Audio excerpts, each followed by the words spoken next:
வணக்கம். சார், இந்த தமிழ்நாட்டுல இந்த சுப்ரீம் கோர்ட் ஜட்ஜ்மெண்ட்க்கு அப்புறம் ம் மக்களுக்கு ஒரே குழப்பமா இருக்கு.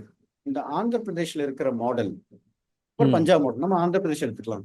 ஆந்திர பிரதேஷ் மாடல், தமிழ்நாட்டுல இருக்கிற மாடல், இது ம் ரெண்டுல என்ன வித்தியாசம்? எது ஒரு பட்டியலினத்துக்கு மிகவும் நல்லதாக இருக்கும்? இங்க பாருங்க, லைக் இது Tamil Nadu model. It's only caste specific, only one caste specific, like Arunthathiyar. Andhra Pradesh மாடல்ல என்ன இருக்குன்னா, லைக் அவங்க ஃபுல் டேட்டா எடுத்துட்டு, ஷெட்யூல் கேஷ் டேட்டா எடுத்துட்டு, யார் யார் எந்த பொசிஷன்ல இருக்காங்கன்னு பார்த்துட்டு 4 டிவிஷன் பண்ணியிருக்காங்க, ABCD. It's a more comprehensive model. Okay, like in that model, they have taken all data. Like for example, Tamil education. இங்க பாருங்க, educational backwardness data பார்த்திருக்காங்க. அப்புறமா எம்ப்ளாய்மெண்ட் ரெப்ரசன்டேஷன் பார்த்திருக்காங்க. யாரு கம்மியா இருக்காங்க கவர்மெண்ட் சர்வீஸ்ல, அவங்களுக்கு ரொம்ப ரெப்ரசன்டேஷன் கொடுத்துருக்காங்க அங்க. ஸோ அந்த மாதிரி மாடல்ல தமிழ்நாடுல ஐ டோன்ட் திங்க் இல்லை அது. அந்த அந்த மாதிரி மாடல் இல்லை. ஏன்னா எங்களுக்கு அந்த டேட்டாவே கிடைக்கல.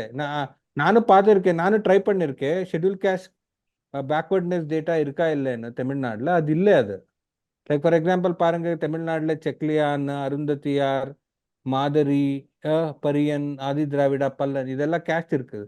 ஸோ யார கவர்மெண்ட்ல நிறைய வேலை வாங்கியிருக்காங்க அது டேட்டாவே இல்லை. யாரு ஐஏஎஸ் ஆகியிருக்காங்க, ஐபிஎஸ் ஆகியிருக்காங்க, மினிஸ்ட்ரியில இருக்காங்க, பொலிட்டிக்கல் ரெப்ரசன்ட் யார்கிட்ட இருக்கு, அது எங்க இருக்கு டேட்டா? டேட்டாவே இல்லை. டேட்டா யாருக்கு தெரியாது. அப்போ ஆனா சொல்லுங்க சார். ஆனா ஆனா ஆந்திர பிரதேஷ்ல இந்த டேட்டா இருக்கு, கர்நாடகாலயே இந்த டேட்டா இருக்கு நீட்டா. இப்ப தமிழ்நாட்டுல என்ன சொல்றாங்க, ஏற்கனவே சென்சஸ் இருக்கு, டேட்டா எல்லாம் இருக்கு அப்படின்னு சொல்றாங்க. அதனால டேட்டா வேண்டாம் அப்படின்றாங்க. அல்ல, டேட்டா வேண்டாம்னா நான் கவர்மெண்ட் ரெப்ரசன்டேஷன் பார்க்கல இங்க போய். இங்க நீங்க எங்காவது பார்த்திருக்கீங்களா, லைக் ஐஏஎஸ் யார் இருக்காங்க நிறையன்னு? சென்சஸ்ல எஸ்சி அது கவர் ஐஏஎஸ் ஆகாதுங்களா? இல்ல இல்ல, அது கவர் ஆகாது. சென்சஸ்ல எது கவர் ஆகும்? சென்சஸ்ல லைக் கிராஜுவேட்ஸ் கவர் ஆகும், லிட்ரஸி ரேட் கவர் ஆகும், கொஞ்சம் கொஞ்சம் பாயிண்ட்ஸ் கவர் ஆகும் அங்க. எவ்வளோ பேர் மார்ஜினல் லைக் கேஷுவல் ஒர்க்கர்ஸ் இருக்காங்க, கன்ஸ்ட்ரக்ஷன் ஒர்க்கர்ஸ் இருக்காங்க, அந்த மாதிரி டேட்டா இருக்கும். இந்த மாதிரி ஸ்பெசிபிக் டேட்டா அது இருக்காது. ஏன்னா இங்க பாருங்க, சந்திரசூட் சாப் சுப்ரீம் கோர்ட் ஜட்ஜ்மெண்ட்ல என்ன சொல்றாங்கன்னா, எஃபெக்டிவ் ரெப்ரசன்டேஷன் பத்தி பேசுறாங்க. இந்த இந்த ஜட்ஜ்மெண்ட்ல என்ன அப்படின்னா சொல்றாங்க? என்னங்க சார்? எஃபெக்டிவ் ரெப்ரசன்டேஷன் என்ன, லைக் ஃபார் எக்ஸாம்பிள், ஒரு கம்யூனிட்டிக்கு ரெப்ரசன்டேஷன் இருக்கா கவர்மெண்ட்ல டிசிஷன் மேக்கிங்ல?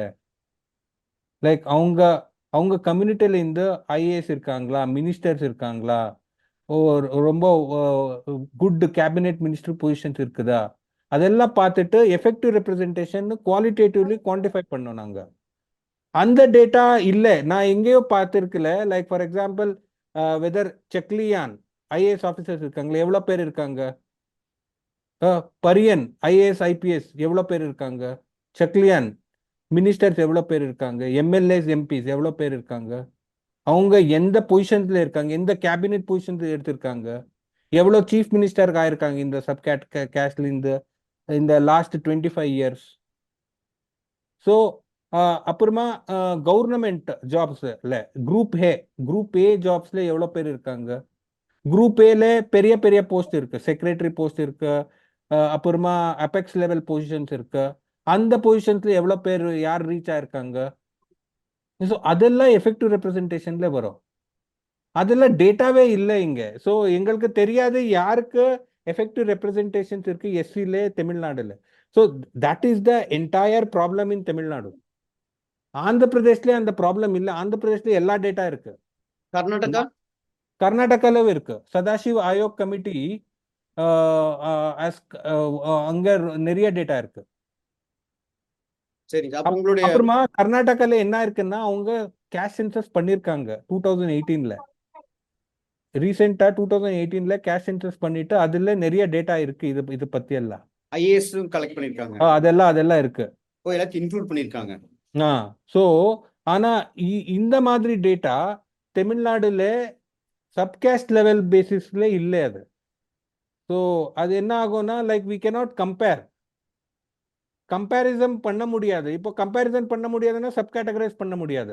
நீங்க ஃபோர்ஸ்பலி சப் கேட்டகரைஸ் பண்ணுன்னா என்ன ஆகும், அது கோர்ட் போயிட்டு அவங்க நாக் ஆஃப் பண்ணிடுவாங்க. So it will not work.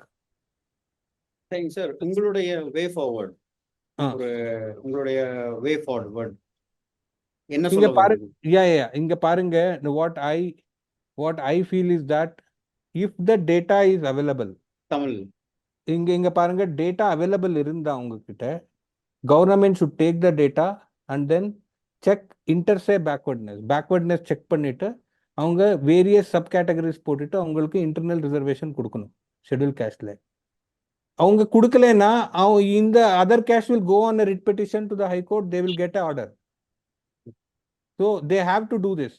இப்போ டேட்டாவே இல்லைன்னா they can go, they have to do cash census. Sir இப்போ டேட்டாவே இல்லாம 3% கொடுத்துருக்காங்கன்னா, ஆ, டேட்டானா கம்பேரிஷன் டேட்டா தானே கொடுத்துருக்கணும். யார் யார் எப்படி இருக்காங்க, இவங்களுக்கு ஏன் கொடுத்தேன், பல்லர்களுக்கு ஏன் கொடுக்கல அப்படின்னு ஒரு டேட்டா ம். இருந்திருக்கணும் இல்லையா? அந்த மாதிரி டேட்டா இஸ் நாட் அவைலபிள். இப்போ இதுவே டேட்டா இல்லைன்னா இங்க பாருங்க எப்படி அருந்ததியார் கொடுத்திருக்காங்க. I have not gone into the detail. But if that empirical data இல்லைன்னா அது knock off ஆயிடும். If based on the current Supreme Court judgment. Okay sir. அப்ப இன்னொன்னு கேட்கறேன். இந்த டேட்டா வந்து இப்போ அருந்ததியர்கள் மட்டும் டேட்டா எடுத்திருக்காங்க. சுப்ரீம் கோர்ட் என்ன சொல்லுதுன்னா, ஒரு கம்யூனிட்டி எடுக்கக்கூடாதுங்களா, மொத்தம் ஷெட்யூல் காஸ்ட் கம்யூனிட்டியா டேட்டா எடுக்கணும். கரெக்ட். மொத்த ஷெட்யூல் கேஸ்ட் கம்யூனிட்டி எடுக்கணும். அப்போ இன்னொரு கம்யூனிட்டி, ஒரு டோம் கம்யூனிட்டி, குதிரை வண்ணார் கம்யூனிட்டி, அவங்க அப்பீல் போய் இந்த அருந்ததி ரிசர்வேஷன் வந்து 3% இருக்குது, எங்களோட டேட்டா எடுக்கல, அவங்களுடைய டேட்டா கம்பேரிஷன் எதுவும் பண்ண முடியல அப்படின்னு சொன்னா அது நாக் ஆஃப் ஆயிடும். ஆராம்சே நாக் ஆஃப் ஆயிடும். ஆராம்சே சிம்பிளா நாக் ஆஃப் ஆயிடும். சிம்பிள் நாக் ஆஃப் ஆயிடும். ஏன்னா the words used in the Supreme Court judgment என்ன சொல்றாங்கன்னா intersay backwardness ன்னு சொல்றாங்க. Comparative backwardness. Comparative backwardness. So நீங்க கம்பேரே பண்ணல, எப்படி நீங்க சப் கேட்டகரைஸ் பண்ணிட்டீங்க? கரெக்ட் இல்லையா?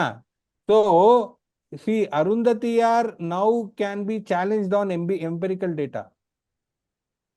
ஸோ இப்போ என்னன்னா அதனால so important thing in Tamil Nadu is that empirical data build பண்ணணும் அவங்க. அப்புறமா இந்த இன்டர்சே பேக்வர்ட்னஸ் மேட்ரிக்ஸ் இல்லையா, அது பில்ட் பண்ணிட்டு யார் யாருக்கு மிஸ் ஆயிருக்கோ அவங்க எல்லாம் கொடுத்துடணும். இல்லைன்னா அவங்க anyway they will go on writ petition to the high court. Because reservation is a very important matter. இப்போ டிஎம்கே போலன்னா அவங்க அப்போசிஷன் பார்ட்டிஸே போயிடுவாங்க. So it will become political everywhere. So அதனாலே a proper data collection is required in Tamil Nadu. அந்த data collection கர்நாடகால ஆயிருக்கு, தெலுங்கானால ஆயிருக்கு, there is no problem. ஆனா தமிழ்நாடுல இல்லை. So Tamil Nadu government should collect the data of all scheduled caste and they have to make it public. இப்போ public பண்ணா நாங்க கம்பேர் பண்ண முடியும், யாரு பேக்வேர்டா இருக்காங்க அவங்க கொடுங்கன்னு கேட்கலாம். இல்லைன்னா எப்படி தெரியும் உங்களுக்கு? இங்க பாருங்க, ஆந்திரால அதே ஆயிருக்கு. ஆந்திரால அந்த புக் தலித் ஸ்டடிஸ் ஒரு புக் வந்து அவங்க ஃபுல் டாக்குமெண்ட் பண்ணாங்க, ரெப்ரசன்டேஷன் உஷா மேரா கமிஷன் ரிப்போர்ட். அது அப்புறமா தான் இத மூவ்மெண்ட் எல்லாம் ஜாஸ்தியா இருக்கு. இப்போ எது டேட்டா இல்லாம நாங்க எப்படி சொல்லலாம்? So we can't argue, and Supreme Court also will not give any. Supreme Court சும்மா சொல்லிடுவாங்க டேட்டா கலெக்ட் பண்ணிட்டு அந்த மாதிரி பண்ணுங்கன்னு. ஆனா what I feel is that personally in Tamil Nadu scheduled caste data should be collected and then the report should be published.